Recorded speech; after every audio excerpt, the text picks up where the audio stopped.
श्री नवदीप धाम महात्म्य हम लोग श्रवण कर रहे थे। स्वयं श्री नित्यानंद प्रभु श्री जीव गोस्वामी को धाम की परिक्रमा करा रहे हैं। सबसे पहले उन्होंने अंतर्दीप मायापुर से प्रारंभ किया। उसमें भी सबसे पहले योगपीठ श्री चैतन्य महाप्रभु का जन्म स्थान, उसके बाद में श्री श्रीवास पंडित जी का घर श्रीवास आंगन, फिर श्री अद्वैताचार्य जी का घर, और उसके बाद में श्री गदाधर पंडित जी का स्थान। उसके बाद में आगे नंदन आचार्य का घर। और नंदन आचार्य का घर कहाँ पर है? कौन सा मठ है अभी? नंदन आचार्य का घर है ईशोद्यान बताया था। ईशोद्यान क्या है? चैतन्य गौड़ी मठ। चैतन्य गौड़ी मठ श्रील भक्ति दयाल माधव गोसाई महाराज जी का जो मठ है वो ईशोद्यान। उसके पास में ही आगे थोड़ा श्री भक्ति सारंग गोसाई महाराज जी का मठ, वो नंदन आचार्य का घर। तो जब श्री नित्यानंद प्रभु नवदीप में आए थे तो नंदन आचार्य के घर में ही छुप गए थे और छुप करके सोचने लगे, अगर मेरे प्रभु हैं ये कृष्ण हैं तो मुझे अपने आप ही बुला लेंगे। इसलिए श्री चैतन्य महाप्रभु ने क्या किया, श्रीवास पंडित जी और श्री हरिदास ठाकुर को भेजा, कहा जाओ एक महापुरुष नवदीप में आए हैं। उन्होंने बहुत ढूंढा 3 प्रहर तक, परंतु मिले नहीं। तब जाकर के श्री चैतन्य महाप्रभु स्वयं उनको लेकर के गए और नित्यानंद प्रभु के सबको दर्शन कराए और उनके भावों को प्रकाशित किया भक्तों के साथ। तो वो नंदन आचार्य का घर। उसके बाद में और आगे चलने पर बताया था चंद्रशेखर भवन। चंद्रशेखर भवन कौन सा है? जहां महाप्रभु ने रुक्मिणी देवी के भाव में नृत्य किया था। सब भक्तों को बुलाया था कि हम लोग चंद्रशेखर के घर में आज शाम को इकट्ठे होंगे। उसमें सारे श्री अद्वैताचार्य जी, श्री श्रीवास पंडित जी और सारे भक्त वहां पर उपस्थित थे, गदाधर पंडित इत्यादि। और महाप्रभु कहने लगे आज मैं रुक्मिणी के वेश में नृत्य करूंगा, जो जितेंद्री हो वही दर्शन करेगा। तो सारे भक्तों ने हाथ जोड़ लिए, प्रभु आप स्वयं नृत्य करेंगे तो कौन अपना धैर्य धारण कर पाएगा? अरे आपने मोहिनी रूप धारण कर लिया था तो शिव जी स्वयं नाचने लगे थे, हैं पीछे पीछे भागने लगे थे। आप स्वयं रुक्मिणी वेश धारण करेंगे तो हम कहां से धैर्य धारण कर पाएंगे? इसलिए प्रभु हमारे बस की बात नहीं है। तो महाप्रभु ने आशीर्वाद दिया, चिंता मत करो, तुम लोगों को कोई भी विकार नहीं होगा मेरी कृपा से। इसलिए सभी भक्तों ने फिर रुक्मिणी के भाव में श्री चैतन्य महाप्रभु का नित्य दर्शन किया था। वो चंद्रशेखर भवन, इसको कहते ब्रजपत्तन। और वही है श्री चैतन्य मठ। श्रील प्रभुपाद भक्ति सिद्धांत सरस्वती ठाकुर ने जो मायापुर में जो मठ बनाया वो चंद्रशेखर भवन, ब्रजपत्तन, श्री चैतन्य मठ की जय बोलते हैं ना। हाँ, तो वो चैतन्य मठ है, वही चंद्रशेखर भवन था। वहां पर श्रील प्रभुपाद की समाधि है। उसके पास में ही, उसके बिल्कुल सामने श्रील प्रभुपाद की समाधि के सामने ही श्री श्याम कुंड है। उससे और थोड़ा आगे गिरिराज जी हैं। गिरिराज जी के सामने राधा कुंड है। राधा कुंड के सामने श्री गौर किशोरदास बाबा जी महाराज जी की समाधि। तो इस प्रकार से ये चंद्रशेखर भवन। और चंद्रशेखर भवन के बगल में ही बताया था हमने एक रोड गया है पतला सा, उसके दोनों तरफ बड़े बड़े खेत हैं। कुंड जैसा है, वो तो अभी खेत हो गए, कुंड था पहले, उसको कहते प्रतु कुंड, उसको कहते प्रतु कुंड। प्रतु महाराज सतयुग में थे। जब भगवान जब भी बताए धर्म की स्थापना करते हैं तो फिर किसी योग्य जीव में भी अपनी शक्ति संचार कर देते हैं। तो प्रभु महाराज भगवान के शक्त्यावेश अवतार है। कौन सी शक्ति? पालन शक्ति। पालन शक्ति के आवेश हैं। तो इसलिए जगत के जीवों का पालन करने के लिए उन्होंने यहाँ पर आए थे। जब यहाँ पर आए थे तो यहाँ पर उन्होंने दिव्य प्रकाश देखा। दिव्य प्रकाश देखा, अभी बताया ना, साधारण तो है नहीं, वो तो आवेशावतार है। तो इसलिए उन्होंने फिर ध्यान लगाया। ध्यान लगाया तो देखा श्री चैतन्य महाप्रभु का यह स्थान है, और श्री चैतन्य महाप्रभु उनके सामने प्रकट हुए और प्रकट होकर के कहा कि तुम यहाँ पर एक कुंड का निर्माण करो। तो श्री प्रतु महाराज ने वहां पर कुंड का निर्माण किया, वही प्रतु कुंड है। और सीधे रोड पे बिल्कुल सीधे चलते चले जाओ, जहां रोड एंड हो जाएगी, वही है मुरारी गुप्त का श्रीपाठ, जो हनुमान जी के अवतार है। घर, वहां भी मंदिर है, आज राम लक्ष्मण सीता जी का मंदिर है। तो इस प्रकार से नित्यानंद प्रभु ने बताया कि महाप्रभु के प्रकट होने के बाद में सारा मायापुर धाम गंगा जी में डूब जाएगा, फिर 100 साल के बाद पुनः प्रकाशित होगा। भगवान की इच्छा से ये सब चीजें होती रहती हैं। स्थान मात्र जागिबेक गृह न रहिवे, बासहीन है कतकाल स्थित हवे। केवल मायापुर की भूमि ही प्रकाशित होगी, किंतु कोई घर इत्यादि नहीं रहेगा। वह स्थान इसी प्रकार बहुत समय तक वीरान पड़ा रहेगा। पुनः कबू प्रभु इच्छा है बलवान, हवे मायापुरे ही रूपे वासस्थान। फिर महाप्रभु की इच्छा से फिर से लोग इसमें आकर के रहेंगे।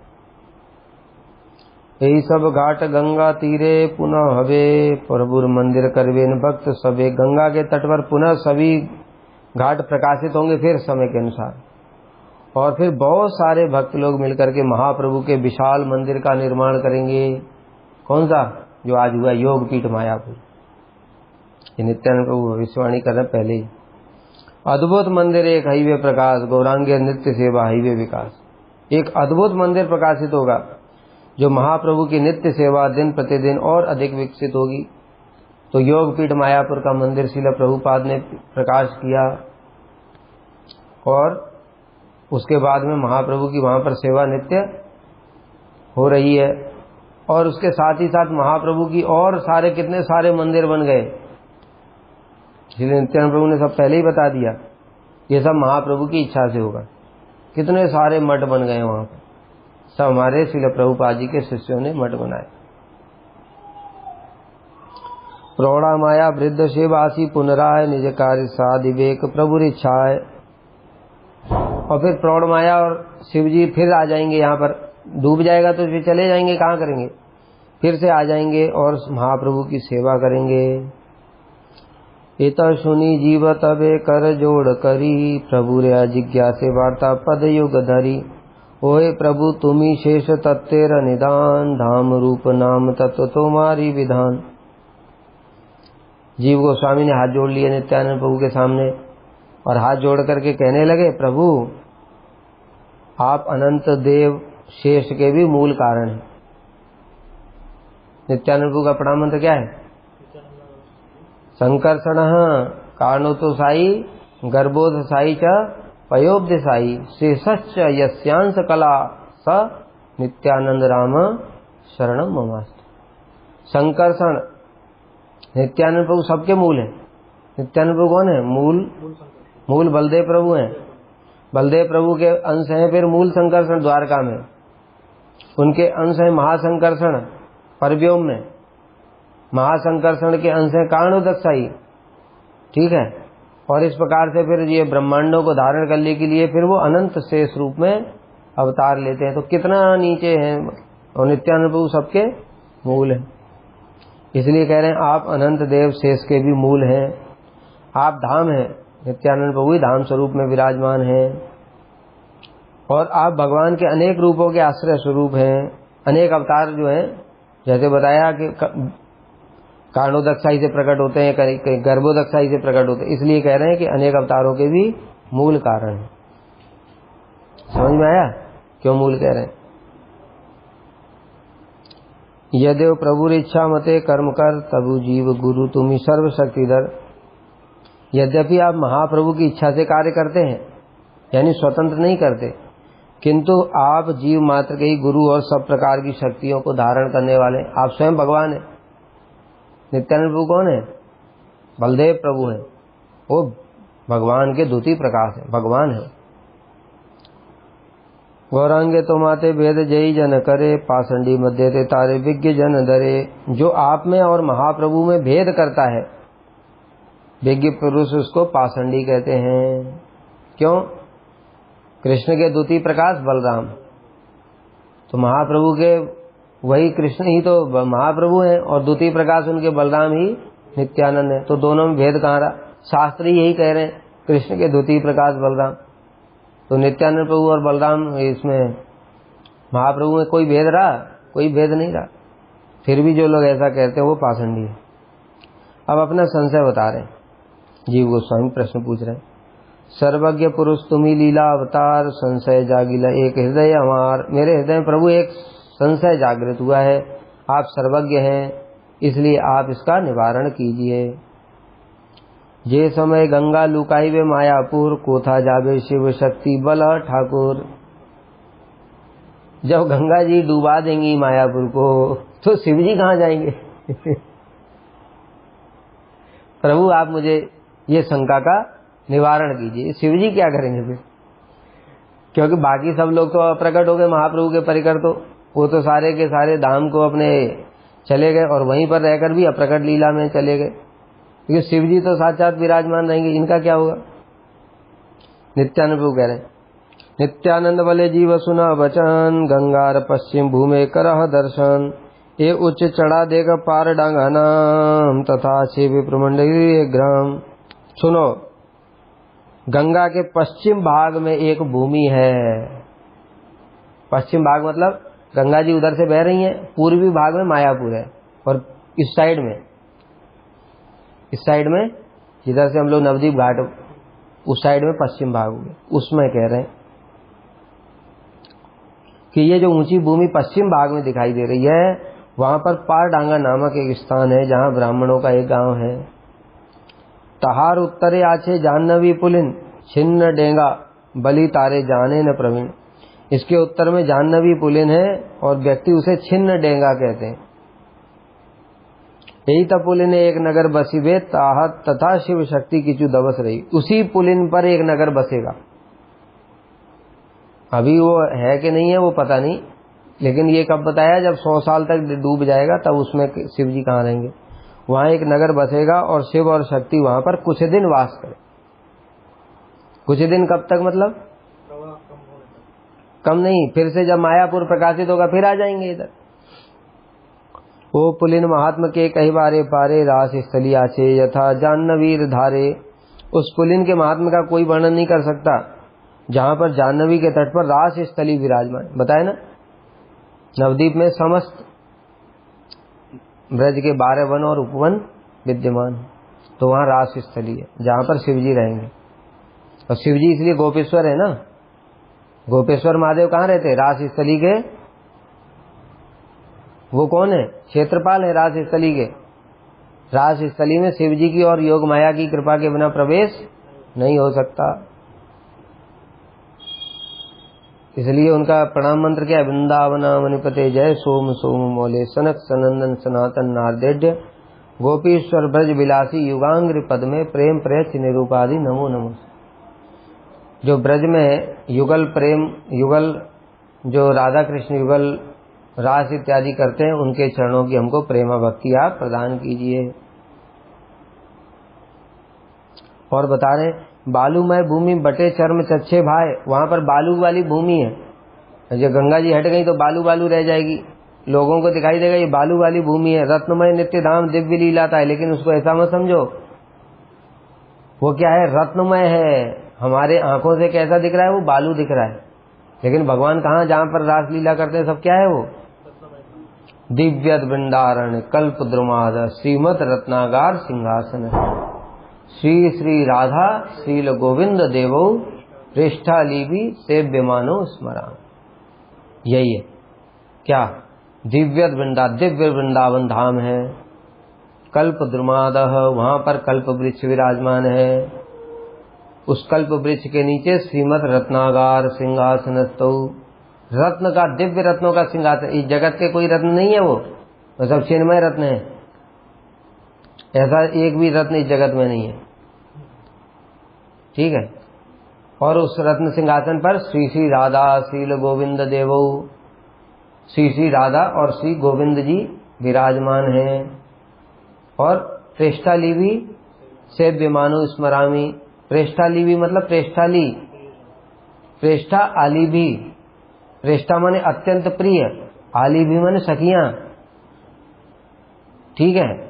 अत्यंत प्रिय सखियों के द्वारा सेव्यमानो, वो सेवित हो रहे हैं। अत्यंत प्रिय सखियां मतलब कौन? अष्ट सखियां, ललिता विशाखा इंदुलेखा चंपक लता इत्यादि। भगवान कल्प वृक्ष के नीचे रत्न सिंहासन पर राधा जी के साथ में नित्य विराजमान हैं और सखियां उनकी, अत्यंत प्रिय सखियां उनकी सेवा कर रही हैं। ऐसे श्री राधा गोविंद का मैं स्मरामी, स्मरण करता।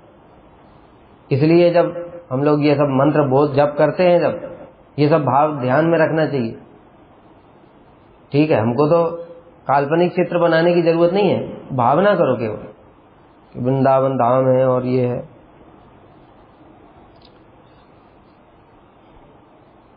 तो क्या बताया, बालूमय भूमि दिखेगी वो, लेकिन वो बालूमय नहीं है, वो क्या है? दिव्य रत्न सिंहासन। जैसे अकबर को क्या दिखा था? अकबर को दिखा पत्थर का टुकड़ा टूट गया है। मदन मोहन जी के मंदिर के नीचे जो सीढ़ियां जा रही यमुना जी में स्नान करने के लिए, सनातन गोस्वामी ने कहा इसको बनवा दो। अकबर को क्या दिखा? पत्थर का टुकड़ा, ये लाल पत्थर का बनवाया है, इसको टुकड़े को बनवाने में क्या बड़ा काम है, और थोड़ा सा पत्थर ही लगाना है। मैं सम्राट, मुझे इतना छोटा सा काम बता रहे। उसी सनातन गोस्वामी ने कृपा करके उसके सिर पे हाथ रखा, हाथ रखा, फिर क्या दर्शन हुआ? दिव्य वृंदावन, दिव्य वृंदावन धाम का दर्शन हुआ। देखा कि ये पत्थर नहीं है कोई भी, यहाँ पर पत्थर एक भी नहीं है, वो पूरे के पूरे घाट मणियों से बने हुए हैं। अरे सोचो, जब कृष्ण ने इंद्र के लिए भी इतना सारा भोग रखा, ब्रह्मा जी के लिए इतना सारा भोग रखा है, तो वो क्या पत्थर के ऊपर चलेंगे? उनके लिए क्या होगा?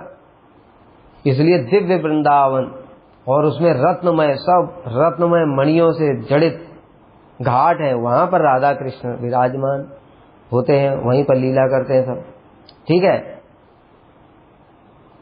वही नित्यानंद प्रभु कह रहे हैं, मायापुर है श्री गोकुल महावन, पार डांगा सट्टी करा स्वरूप गढ़न। अब यहाँ बता रहे हैं कि यहाँ जब वृद्ध शिव रहेंगे ये क्या स्थान है।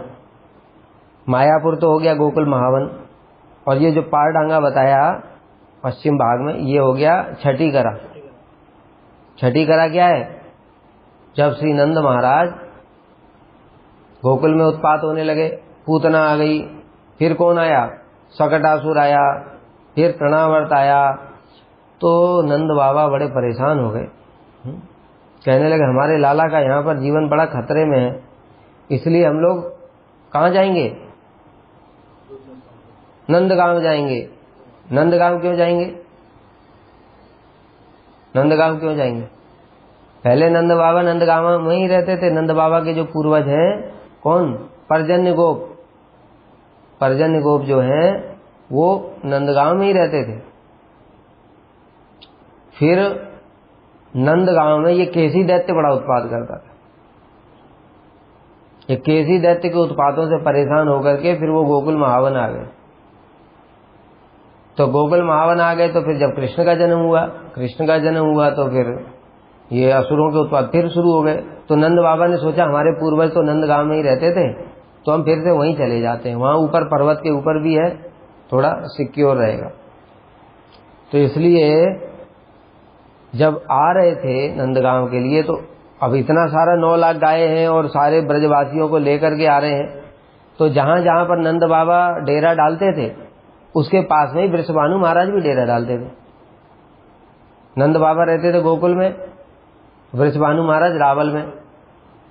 फिर नंद बाबा जब आ रहे थे, नंदगांव की ओर जा रहे थे, तो नंद बाबा ने डेरा डाला छठी करा में, और वृषभानु महाराज ने कहाँ डाला? छठी करा से गोवर्धन जाते हैं ना, राल पड़ता है गांव, राल, हाँ, वहां पर उन्होंने डेरा डाला वृषभानु महाराज। फिर आगे चले, नंद बाबा आ गए नंदगांव में, तो वृषभानु महाराज बरसाने। दोनों मित्र थे, परम मित्र, दोनों साथ ही रहते थे। ठीक है, तो इसलिए ये स्थान क्या है? छठीगढ़। तथा चे वृंदावन श्री रास मंडल काले स्थाने हवेगान कोलाहल। और यहाँ पर वृंदावन का रास मंडल है। कहाँ? जहाँ वृद्ध शिव जी रहेंगे। जब ये डूब जाएगा तब वृद्ध शिव जी रहेंगे, वो रास मंडल ही है। आने वाले समय में उस स्थान पर उच्च स्वर में संकीर्तन होगा। मायापुर श्री पुलिन मध्य भागीरथी सबलय गोवर्धन जान महामती। वहां पर मायापुर तथा श्री पुलिन के बीच में भागीरथी रहती है। मायापुर इधर और पुलिन वृंदावन उस साइड, जहाँ रास मंडली है उसके बीच में भागीरथी बह रही है। ये सब गौरधाम है। पंचक्रोश धाम जेवा करीबे भ्रमण मायापुर श्री पुलिन करीबे दर्शन। कोई व्यक्ति जब इस 5 कोस परिधि वाले, एक कोस में कितना किलोमीटर? 3 को, एक कोस में 3 किलोमीटर। गिरिराज जी की परिक्रमा कितनी है? तेरी 7 कोस की परिक्रमा। 7 कोस मतलब 21 किलोमीटर, 5 कोस मतलब 15 किलोमीटर। 15 किलोमीटर वाले मायापुर का जो दर्शन करता है, परिक्रमा करता है, उसे मायापुर और श्री पुलिन के दर्शन प्राप्त होते हैं। फाल्गुन पूर्णिमा दिने जे करे भ्रमण पंचक्रोश भक्त सह पाए नित्यदान। इस 5 कोस परिधि वाले धाम की जो कोई परिक्रमा करता है गौर पूर्णिमा के दिन भक्तों के साथ, उसे नित्य कृष्ण प्रेम की प्राप्ति होती है। ओहे जीव गूढ़ कथा सुना अमार श्री गौरांग मूर्ति शोभे विष्णु प्रियार। और एक बात सुनो, बड़ी गूढ़ बात। वहां पर कहाँ? पारडांगा, इधर ये जो नवद्वीप है अभी पूरा वो पारडांगा उधर ही है। वहीं पर वृद्ध से पूर्णमासी देवी सब है ना। हाँ। श्री विष्णु प्रिया देवी द्वारा सेवित गौरांग महाप्रभु की मूर्ति विराजमान। जाते ना भक्त लोग दर्शन करने के लिए महाप्रभु का। हाँ, धामेश्वर महाप्रभु, वो विष्णु प्रिया देवी द्वारा सेवित हैं। एकाले मिश्र वंशोद्भव विप्रगण सट्टिकार धामे लवे मूर्ति रतन। श्री जगन्नाथ मिश्र के वंश में उत्पन्न ब्राह्मण उस मूर्ति को छठीकरा ले जाएंगे। छठीकरा मतलब वही बताया जहाँ पर वृद्ध शिव रहेंगे। 40 वर्ष गौर जन्मदिन धरी हईले मूर्ति सेवा हवे सर्वोपरि। और जब महाप्रभु के आविर्भाव को 400 वर्ष हो जाएंगे, 400 वर्ष मतलब अब से लगभग 100 वर्ष पूर्व श्रील प्रभुपाद प्रकट हुए जहाँ, और प्रभुपाद ने प्रकट होकर के फिर से वो महाप्रभु के धाम को प्रकाशित किया। ठाकुर भक्ति विनोद ने प्रकाशित किया, लेकिन मठ मंदिर किसने बनाया? श्रील प्रभुपाद ने बनाया। और उस समय श्रील प्रभुपाद ने महाप्रभु की नित्य सेवा प्रकाशित की। उसमें से मंदिर निर्माण के समय में अधोक्षज चतुर्भुज मूर्ति प्रकट हुई, वो आज भी योगपीठ में विराजमान। तब इस मूर्ति की सेवा सर्वश्रेष्ठ रूप से प्रकाशित। आप देखते हैं लाखों लाखों भक्त वहां पर जाकर के दर्शन करते हैं। अब नित्यानंद प्रभु सावधान कर रहे हैं, ये सब कथा ये भी राखा प्रकाश परिक्रमा कर धरी अंतरे उल्लास। इन सब बातों को गुप्त रखना, अभी ये प्रकाशित करने का टाइम नहीं है, मैं तुमको बता रहा हूँ, ठीक है? क्योंकि अभी तो प्रकाशित क्या, अब तो सब अप्रकाशित होने वाला है। नित्यानंद प्रभु जैसे ही अप्रकट हो जाएंगे उसके बाद में सारा धाम सब कुछ और सब गंगा में डूब जाएगा। तो इसलिए अप्रकट होने का टाइम है अभी। जीव गोस्वामी को कह रहे हैं कि किसी को बताना नहीं, और अंतर में उल्लास रख करके यहाँ पर ऐसी ऐसी भगवान ने लीला करी और आगे भविष्य में और लीलाएं ऐसी होंगी, नाम संकीर्तन होगा, ये सोच करके हृदय में उल्लास रखो। वृद्ध शिव घाट हईते त्रिधनु उत्तर गौरांगे निज घाट देखे विज्ञवर। वृद्ध शिव घाट से 6 मीटर उत्तर की ओर गौरांग महाप्रभु का घाट है। वहीं पर महाप्रभु लीला करते थे। कौन सी? जल क्रीड़ा। क्या क्या जल क्रीड़ा करते थे? जो ब्राह्मण हैं, कौन से ब्राह्मण? कर्मकांडी ब्राह्मण, जो भक्ति कुछ करते नहीं हैं, उनके ऊपर महाप्रभु गंगा जी में, वो गंगा जी स्नान करके आ रहे हैं और महाप्रभु क्या करते? कुल्ला कर देते। और कुल्ला कर दिया तो फिर से जाके स्नान करना पड़ेगा, फिर जाके स्नान करके आते थे।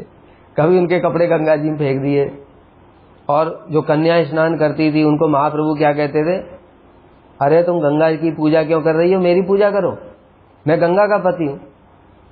महाप्रभु तो ठीक ही बोलते थे, लेकिन वो तो बच्ची छोटी छोटे, उनको क्या पता ये कौन है, तो इसलिए उनको समझ में नहीं आता था और वो दूर भाग जाती थी। इस प्रकार से अनेक सारी बाल क्रीड़ा करते थे। कभी क्या करते थे, इस घाट पर स्त्रियां नहा रही, उस घाट पर उनके पुरुष लोग नहा रहे, उनके परिवार के बड़े ससुर जैसे होते तो उनके कपड़े बदल आए अभी क्या करें। तो इस प्रकार से महाप्रभु ने बड़ी बाल लीलाएं करी, जी भर करके गंगा में लीलाएं। नित्यानंद प्रभु ने भी की। अब यमुनार भाग्य देखी हिमाद्री नंदिनी बहुत तप कैले है लीलार संगिनी। गंगा जी कैसे प्रकट हुई नवदीप में, कह रहे जब यमुना जी के भाग्य को देखा, किसने, गंगा जी ने। क्या भाग्य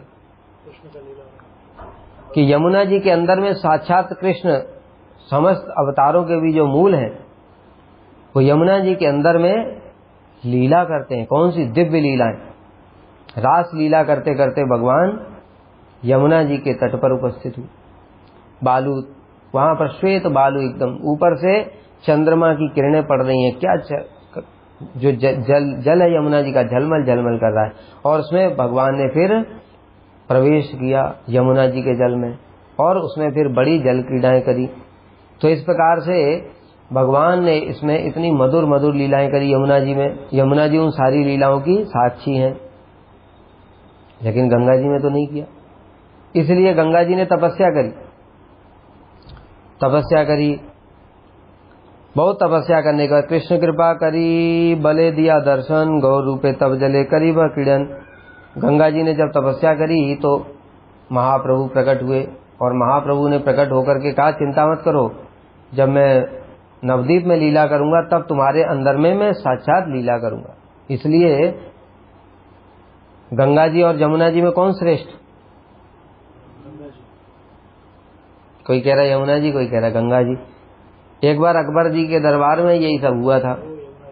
अकबर के दरबार में बहस हो गई पंडितों में, गंगा जी श्रेष्ठ कि यमुना जी श्रेष्ठ। दोनों तरफ से पंडित लोग महिमा बता रहे हैं, एक दूसरे गंगा जी की महिमा बता रहा है, कोई यमुना जी की महिमा बता रहा है। अब फैसला कौन करेगा, फैसला कौन करेगा? तो श्रील जीव गोस्वामी को बुलाया गया। श्री जीव गोस्वामी ने क्षेत्र संन्यास लिया, ब्रज से बाहर नहीं जाते। तो अकबर ने बुलाया तो उन्होंने मना कर दिया कि मैं तो क्षेत्र संन्यास लिया। तो अकबर ने कहा चिंता मत कीजिए, हम आपके आने और जाने की व्यवस्था उसी दिन ही आपको वापस लौटा देंगे। ज्यादा दूर थोड़ी है, वृंदावन कितना दूर है, 80 किलोमीटर है। तो रथ से मंगा करके रथ इत्यादि की व्यवस्था करवा दी, और जीव गोस्वामी आए। तो उन्होंने फिर सामंजस्य करके दिखाया क्या कि गंगा जी क्या है, गंगा जी भगवान का चरणामृत है, और यमुना जी कौन है, साक्षात उनकी पटरानी है। और ऊपर से फिर विशाखा सखी का वो प्रकाश है यमुना देवी, और कृष्ण की पटरानियों में एक है। फिर कृष्ण ने स्वयं जो भगवान मूल अवतारी है, देखो। और दूसरी बात है वो चरणामृत किसका है, वामन देव का है। त्रिविक्रम भगवान जो त्रिविक्रम है, उन्होंने जब त्रिविक्रम भगवान ने जब अपने चरणों को ऊपर बढ़ाया तो ब्रह्मांड फट गया, और ब्रह्मांड से फट करके जो बिरजा नदी का जो चिन्मय जल है वो भगवान के चरणों के स्पर्श करके नीचे गिरने लगा। तो ब्रह्मा जी ने अपने कमंडलू में धारण कर लिया। तो त्रिविक्रम महाराज जी, त्रिविक्रम भगवान का चरणामृत है। और यमुना जी कौन है, साक्षात सखी पटरानी है। हाँ, चिन्मय जल है, चरणामृत है भगवान का, ठीक है। और इसमें और भी तत्व है, वो अभी जब गंगा दशहरा आएगा तब बताऊंगा। अभी इतना ही काफी है, क्योंकि अभी गंगा यमुना की बात चल रही है। तो फिर यमुना जी को तो श्रेष्ठ होगी। और फिर कृष्ण स्वयं अवतारी हैं। भगवान त्रिविक्रम कौन है, उनके प्रकाश है, लेकिन कृष्ण स्वयं अवतारी हैं। तो इसलिए यमुना जी की महिमा बहुत अधिक। किंतु फिर श्री जीव गोस्वामी ने बताया, किंतु वही ये गंगा जी जब नवदीप में आ जाती हैं तो वही कृष्ण स्वयं श्री चैतन्य महाप्रभु के रूप में अवतरित हुए और श्री चैतन्य महाप्रभु ने उस गंगा जी में फिर अनेक सारी लीलाएं करी हैं, इसलिए गंगा जी का सौभाग्य भी बहुत अधिक। ठीक है, इस प्रकार से उन्होंने सामंजस्य किया। सही लीला कैला हेता त्रिभुवन राय, भाग्यवान जीव देखी बड़ा सुख पाए। महाप्रभु ने यहाँ पर बहुत सारी लीला की थी, गंगा जी की इच्छा पूरी करने के लिए जल क्रीड़ा की थी। पंचदश धनुजयी घाट तदुत्तरे मदाई घाट बलि व्यक्त चराचरे। 30 मीटर उत्तर में फिर वो महाप्रभु का जो घाट है उसके 30 मीटर उत्तर में मदाई घाट है। मदाई घाट में क्या हुआ था? जगाई मदाई जो शराबी थे, ब्राह्मण होकर भी शराब पीते थे, तो उन्होंने वहां पर क्या किया था, यहीं पर रहते थे, यहीं पर घाट के किनारे पड़े रहते थे। और वहां पर जब श्री महाप्रभु ने उनको आदेश प्रदान किया, किसको? नित्यानंद प्रभु और श्री हरिदास ठाकुर को आदेश प्रदान किया, जाओ प्रचार करो नाम का। तो प्रचार करते करते फिर यहाँ पर आए और यहाँ पर आकर के जो मदाई और जगाई मदाई ने उनको दौड़ा लिया, फिर भागे भागे गए। तो श्री नित्यानंद प्रभु ने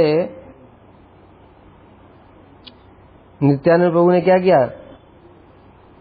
नित्यानंद प्रभु ने प्रतिज्ञा करी कि महाप्रभु की लीला जगत में कैसे जान पाएंगे, महाप्रभु की लीला जगत में कैसे जान पाएंगे? जब ये जगाई मदाई का उद्धार होगा तभी जान पाएगा जगत ये कि महाप्रभु कितने वदान्य हैं। इसलिए उन्होंने कृपा करने के लिए उनके पास में गए और उसने क्या किया? मदाई ने मारा, उनके सिर के ऊपर में शराब का घड़ा मार दिया, खून बहने लगा। तो महाप्रभु ने फिर वहीं पर उनका उद्धार किया। ठीक है, महाप्रभु का घाट, फिर उसके बगल में मदाई घाट, फिर उसके बाद बारकोना घाट। बारकोना घाट क्या है? बारकोना घाट तार 5 धनु उत्तरे घाट शोभा नगरिया जनेर सर्वदा मनोलोभा। बारकोना घाट है अतीव सुंदर विश्वकर्मा निर्मिलन। प्रभु आगे, ये बारकोना घाट का निर्माण स्वयं विश्वकर्मा ने किया है। इसकी महिमा क्या है? इसकी बड़ी महिमा है क्योंकि महाप्रभु यही घाट पर बैठ करके विद्या विलास लीला करते थे, बच्चों को पढ़ाते थे। पहले तो खुद पाठशाला में गंगादास जी की पाठशाला में, गंगादास जी कौन है? गुरु तो है उनके। ब्रज लीला में कौन है? सांदीपनी मुनि है, सांदीपनी मुनि। तो वो जो गंगादास जी हैं उनसे पाठ पढ़ करके फिर महाप्रभु ने अपना पाठशाला खोल ली थी और अपनी पाठशाला में बच्चों को पढ़ाया करते थे। उसी समय क्या हुआ, एक समय केशव काश्मीरी आया। केशव दिग्विजय पंडित, सारे भारतवर्ष को उसने जीत लिया था। क्यों? उसके ऊपर सरस्वती देवी की कृपा थी। सरस्वती देवी की साक्षात कृपा थी, सरस्वती देवी उसकी सहायता करती थी। तो कौन पंडित उसको हरा पाएगा बताओ? और सरस्वती देवी तो कोई बड़ा पंडित है क्या? तो इसलिए सब दिग्विजय हो गया था। वो पूरा दिग्विजय करते हुए आया। जब नवदीप में आने वाला था तो सारे पंडित लोग डर गए। नवदीप उस समय प्रधान विद्या का केंद्र था। सबसे पंडित लोग डर गए, कहते क्या किया जाए? अगर दिग्विजय से लड़ते हैं तो पराजय निश्चित है, क्योंकि सरस्वती पुत्र है। तो क्या किया जाए? अपमान होगा। इसलिए उन्होंने एक प्लान बनाया। जितने पंडित थे उनका महाप्रभु बड़ा अपमान करते थे। कर्मकांडी थे ना सारे पंडित, तर्क वितर्क में लगे रहते थे। इसलिए महाप्रभु उन सबको बड़ा परास्त कर देते थे सब। तो इसलिए उन पंडितों ने सोचा ये जो निमाई है इससे भिड़ा देते हैं केशव काश्मीरी को। इससे हमारे 2 फायदे होंगे। अगर निमाई जीत गया तो हमारी बेइज्जती नहीं होगी, केशव काश्मीरी से हम हार गए, हमारे शास्त्रार्थ करने की जरूरत ही नहीं पड़ेगी। हम कहेंगे अरे तुम तो हमारे बच्चे से ही हार गए। एक छोटा बच्चा 15-16 साल का हम तो इतने बड़े बड़े पंडित हैं, हमसे क्या शास्त्रार्थ करोगे, तुम तो बच्चे से ही हार गए। और अगर निमाई हार गया तो भी फायदा है, क्योंकि जो निमाई फिर आगे से हमारे सामने बोलेगा नहीं। समझ गए? ये निमाई जो हमको सबको परेशान करता है फिर कभी हमारे सामने बोलेगा नहीं, लज्जित होकर के अपमानित हो जाएगा। तो दोनों तरफ से या तो केशव काश्मीरी अपमानित होगा या निमाई, दोनों से हमारा फायदा है। तो इसलिए उन्होंने सबने बता दिया कि भाई यहाँ कौन, निमाई पंडित नाम।